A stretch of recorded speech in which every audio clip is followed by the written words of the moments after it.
guys, this is the astrology portion of the reading. We're going to find out why is he like that through his birth chart. So, uh Leo, he has a Leo. We're going to talk about the Leo and Capricorn energy in his chart. So, he has a Leo stellium and a Capricorn stellium, which is a very odd pairing, but it makes sense, right? So, Leo loves money and luxury, girl. We know that Leos will not spare expenses on themselves, and they're very generous with their closest people. Um And, some Leos have very big hearts. They're generous with everybody, right? Um, and when I look at this Leo energy, I think about the Coachella thing where he like what he did, he booked a private plane to go to Coachella. Yeah. Leos will only be cheap with other people if they don't, at least male Leo energy will be cheap on people and things that they don't value. And then we have a Capricorn stellium, which brings in that cheap energy again. We know Capricorns love money. They love to work. And they love to work to make money. So they will show up to work every single day. They're very, very cheap. And along with that Virgo energy, they're going to do anything to save money. Anything to save money. So this is why we don't see him paying people, to do things like people said that he doesn't pay his video editor directly. He just bought him a new computer or something, which is crazy. You should be paying that person every time you every time, like, you should be paying that person a living wage, okay? And not just an exposure and new computers. And with this, before we talk about the money, Capricorns will do anything to maintain an image for their career, okay? So let's just keep that in mind, even if it's false, even if it's false. So, yeah, he will say and do anything to make people agree with him or to, be on the good side of the public. For the most part.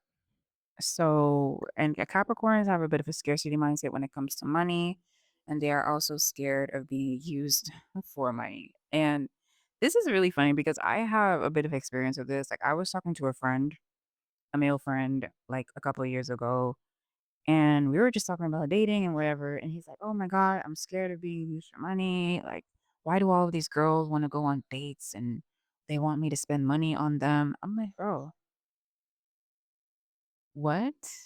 And then he was talking about like, "Oh, I'm just a struggling young man, trying to build my life, trying to put, you know, stack my bread, put my life together." I'm like, "You bought a house and land 2 years ago. Okay? Like what are you talking about? You are not struggling. You have a car. You are not struggling." I don't understand why Capricorns are like this. This is not the first time that I've encountered a Capricorn that is like, no, it's like no matter how much money they have, it's never enough to spend on something that would make them happy in the long run, right? Like they just want to hoard money. They just want to hoard money. And it's like you're not going to die with it. It's like they want to spend their entire lives working and stacking money, working and stacking money.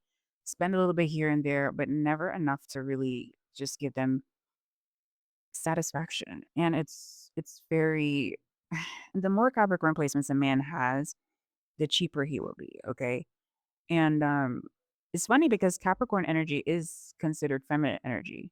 But I guess because it's Saturn, it doesn't really value feminine energy as much, especially in the world that we live in. Masculine energy, you know, I'm sorry if you hear that in the background. Masculine energy is valued a lot more.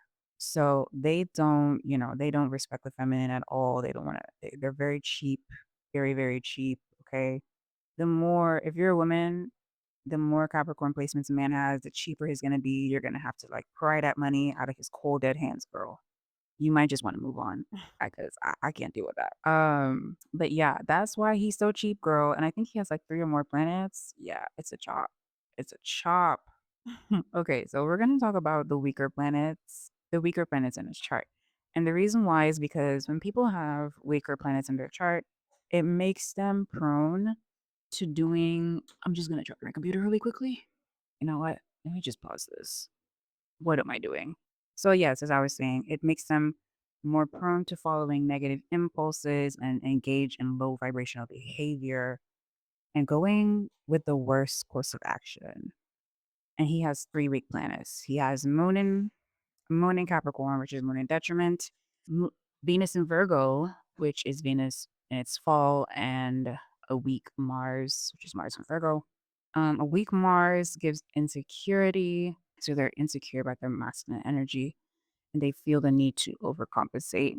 And these weak planets, especially Venus and Mars, it leads to a misogynistic mindset as well because they have like a negative thing against feminine energy.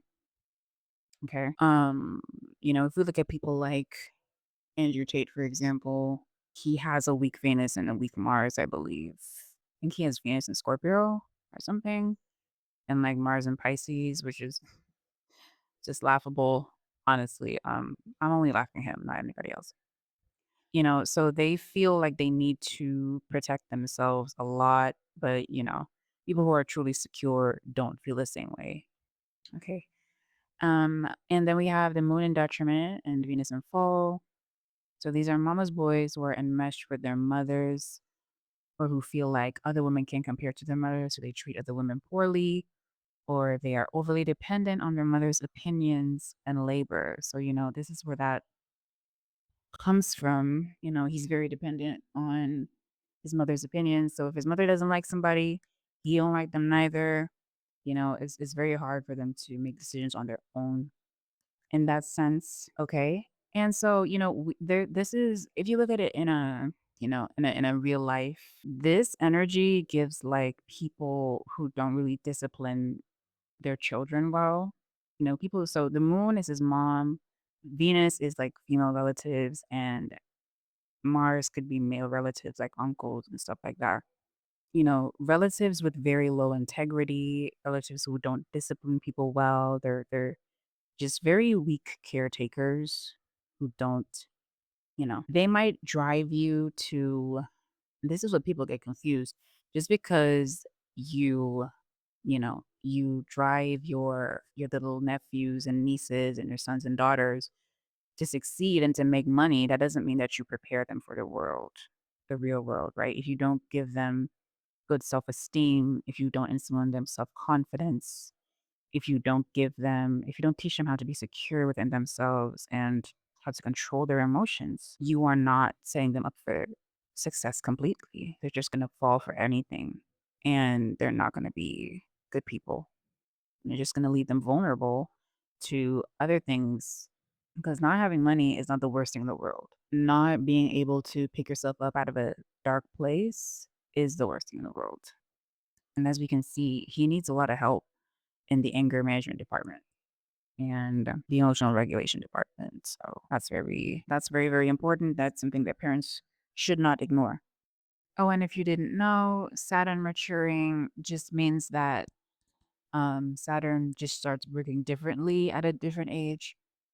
In regular people who have like Saturn direct, that means that whatever area Saturn is in their chart, it's gonna get easier. But because he has Saturn retrograde, it's going to get a bit more difficult for him. And he's not gonna just fly by like he used to. Like people are not just gonna take his word for it anymore. They're gonna see if his words are matching his actions. They're gonna see if he's gonna put his money where his mouth is. It's basically judgment day. It's basically judgment day. No more, just believing anything he says and moving on. Okay, so as I was saying, I was talking about Saturn. His Saturn is retrograde in Aquarius.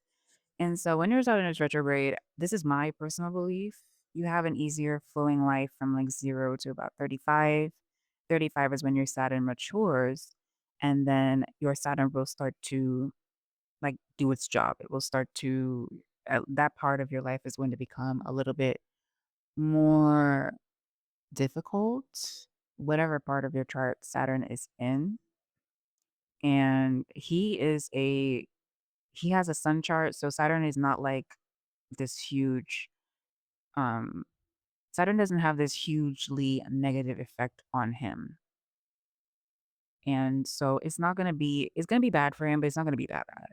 He's kind of going to He's not gonna people are gonna hold him accountable, but he's kinda gonna get away, which, reflects kind of what I got in the tarot reading. People are gonna hold him accountable for what he says and the things that, he says, but they're not gonna have, like, hard evidence, so they're just gonna kinda let it go. So, yeah. Lucky for him, he has the cushion of success to pad the suffering. He has millions of dollars, so he'll be all right. Okay. So, and I just find it very interesting that his Saturn is in Aquarius, and Aquarius represents like the collective, and it could also be the internet, right? Social media. So, even people in the political sphere, because Saturn also represents governments and politics. And yeah, so he has so the thing about Saturn is when there's a focus on Saturn in your astrological transits, you see a lot of critique ratcheting up, you see a lot of people holding you accountable, you see, things that were smooth before, you get a lot of roadblocks, you get a lot of things in your way. And so I'm going to segue into this transiting Pluto conjuncting his Saturn. Oh my God. This is crazy. So, so this, we currently have globally Pluto in Aquarius, and he has Saturn in Aquarius, y'all. Can you imagine? Crazy, crazy work. And this is going to further trigger and magnify this karmic energy. So this is why people all across the world, all across, the internet, and even politicians and people high up are looking at him and looking at his flaws and trying to bring these things to light. And because Pluto does not play, okay. So this is bringing massive upheaval to his self-image and his reputation. He won't be able to brush off his mistakes as easily as he did before. And he's gonna have secret enemies popping up, people actively attacking him, right? Pluto's energy on your personal planets. Oh, and this Pluto is also opposing his sun. Pluto's energy, Pluto's energy scrutinizes and criticizes you in every way, whether you are right or wrong, and it can be very, very harsh. So and this Pluto is opposing his sun. This could be a real, real bruise to the ego, real, real bruise to the ego. So it could be very wounding. Okay, very, very wounding. So there's just this intense energy that he probably didn't have before. So the universe is holding him accountable for his past actions and his current thoughts like never before. And it is asking him if he's going to change his ways. So you must change or transform in some way. And, you know, but to me, it seems like he's been given chances all through his life to change his mindset. And I've been looking at that. I've been thinking about that too. I haven't like gotten tarot to confirm, but I feel like he put himself in this family to change his ways. Like his soul put himself in this family to change his ways. But, sometimes what you plan in the spiritual world and what you actually end up doing in the physical world, it kind of ends up being different, right? And also this Pluto is squaring his natal Pluto by sign, highlighting the themes of his beliefs and philosophies in relation to his career. Okay. Crazy, crazy work. Right. So that's why this is happening to him specifically, like him specifically.